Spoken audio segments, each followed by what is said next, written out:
Welcome to the Japan Game Junk podcast. I'm so happy and thankful that you're here.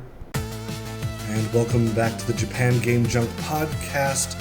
Today, talking a bit about the purchasing ability of the system that is still one of my favorites to this day and a very nice place in my heart for the 3DO interactive multiplayer.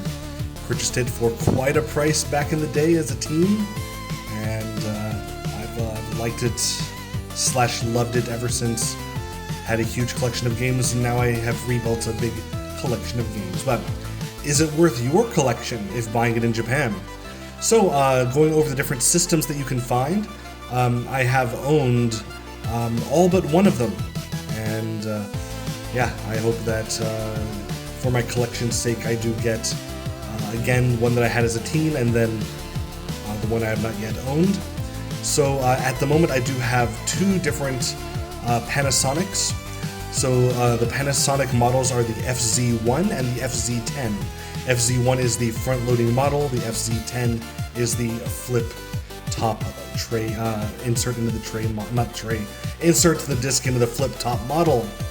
Now, as far as how these systems go, they're pretty comparable in price, but as far as collectability will go, I will recommend the later FZ10 over the FZ1, as price-wise they're not so different. The reason why you'd want to get the FZ10 is that the motor on the front-loading tray, as in all systems that have this mechanical disc loading mechanism as opposed to a tray mechanism, is that that is one more part that could break, that needs maintenance, that may make it difficult to play in the future. So I would recommend FZ10 over FZ1. Both of these you can find sometimes for, I got both of mine for such little money. You can find them now. I'd say the cheapest for the system only might be about 7,000 or 8,000 yen, but expect if you find one for 10,000 yen that's in working order, it's worth buying these days. The ones that I bought years ago, the front loader was 500 yen, just the unit and the attached cord. And then the FZ10 unit I bought as part of the unit and the video CD module, which is one reason to consider that, is that there's an attachment for the system that is only for that. The video CD module, unfortunately, this is back when I was selling off a lot of what I bought in Japan. I sold that part of the unit off for a very decent price, as I bought the system and the unit itself for 2,000 yen, and I could sell just the video C unit for many, many times that. Although now, of course, I wish I had saved it for my collection, as they are kind of hard to find. The 3DO units, I'd say about 10,000 yen for working ones. Want the boxes, instructions, all that, a little bit more. Maybe I'd say 15,000 would be a good buy. I would not pay more than 20,000. There are other units, of course, so like I said, the other Japanese made one was made by Sanyo. The Sanyo TRY unit, this is the one that I want to buy, I've never had. The one that I wish I had bought years ago, I found for 15,000 yen for the model, including the box and everything. But at the time, I kind of taught myself out of buying it. Wish I had not. Even now, I know where I can go and buy the unit itself with no, with the box but no manual for 22,000 yen, and I'm sure I'll get it one day. It's never been sold after years, but I'll watch it be sold now that I've mentioned it. But yeah, the Sanyo units, the collectability is just with the fact that it's much rarer than the Panasonic one. Of course, outside Japan, but in Japan as well, it's a bit cheaper.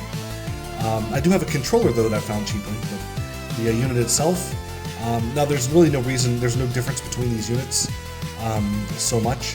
The original FZ1 unit does not have a memory manager on board for you to delete old save files, but most games include that option, so it's not a huge deal, whereas the other models do. And the Sanyo version, if you can find that, I'd say complete with everything for 25,000 yen, probably worth getting. I hope you don't get the one that I have my eye on, that I won't tell you the secret location of that store. As far as the other models, there's the Gold Star model, which I did have growing up as a teen. If I had kept that, And if I had kept all my Gold Star 3DO accessories, the controllers, all that stuff, and I had brought those to Japan with me, wow, I could retire on that, because literally 0 have ever been found in Japan by myself, and I have scoured every shop there is. I would imagine that since it's compatible with the Japanese games and the Japanese power grid, that, yeah, if I had brought that with me and sold it in Japan, I could have had a pretty penny for people who would be interested in that curiosity. But of course, as a Korean company, Gold Star, it was the model that was available in Korea as well, so it is not so rare for Korea. I'd say if you were to find a Gold Star 3DO in Japan, it might be a Korean import as opposed to a US import. But I can't even say how much you would pay if you found it here. I would say it's a better idea to buy one in another country, where it's much cheaper. There's also the 3DO Blaster, which is a card you plug into your tower of your PC to be able to play 3DO games as well. I did have that, actually, for a short time as a youth, but I couldn't get it to work so well, so I sold it off. And I thought I would take that with me to college, and I'd keep all my games, and in the end I ended up selling off all my 3DO stuff, sadly, as the adapter would not work. So yeah, that one also not released in Japan. I'd expect it to be, fairly high priced if you were to find it here, better to find in other countries. The 3DO is an incredible system for collection. Games are still fairly cheap for many of them, but there are quite a few rarities that get over $1,000 if you can find them. There's one game, I forget what it is, but it's got this guy's face on the front, which is the equivalent of about $8,000 sometimes. Here it's just such a rare game. But so many fun games, awful games that are fun to experience as well. The 3DO is a great system. So anyway, if you're looking to buy a 3DO in Japan, I recommend, if you're a collector, if you find the Sanyo one is the best one. If you plan to take it out of Japan and to have it in your own country, it's a bit of a rarity. And of course you can play all the games from all regions on all systems. But otherwise, the cheapest one that you could find that would be of the best purchase for the long run, for playing or for collection, would be the FZ10 model from Panasonic. And again, I would not pay more than 20,000 yen for a boxed 3DO unit, and I definitely would not pay more than 10,000 yen for a loose 3DO unit. If you want one and you find one for cheaper than that, well, have at it. Yeah, that's everything there is to know about this wonderful system. Whether or not it's the Japanese version or you buy it in Japan, I hope you have one, because I just love 3DO so much. And a couple things, trivia bits at the end here. 3DO got its name because it was seen as the third step in media. First was audio, then was video, then 3 for the third, 3DO. Audio, video, 3DO was the idea. And also, Gold Star has some very bad image, as being, when I was growing up, as the cheapest and most likely to break down Korean brand. And it is one of the best company turnarounds in history. Just a rebranding. LG. LG stands for Lucky Gold Star. And all the people who would have never bought a Gold Star thing when I was growing up, then in the late 90s to the 2000s, how many of them bought an LG product and didn't know that it was just Gold Star?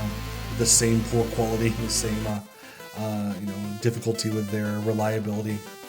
Of course, now they've seen better days because that reputation has caught up to them. But yeah, corporate rebranding can have a lot of positivity. So let Gold Star be your model if you're a terrible company. Thanks so much for listening. Enjoy your 3DO time, and yeah, just remember that if you're going to used game shops, it's not hard to find them, but it is hard to find them in great condition. Don't pay more than I said. Thanks so much again. Bye-bye.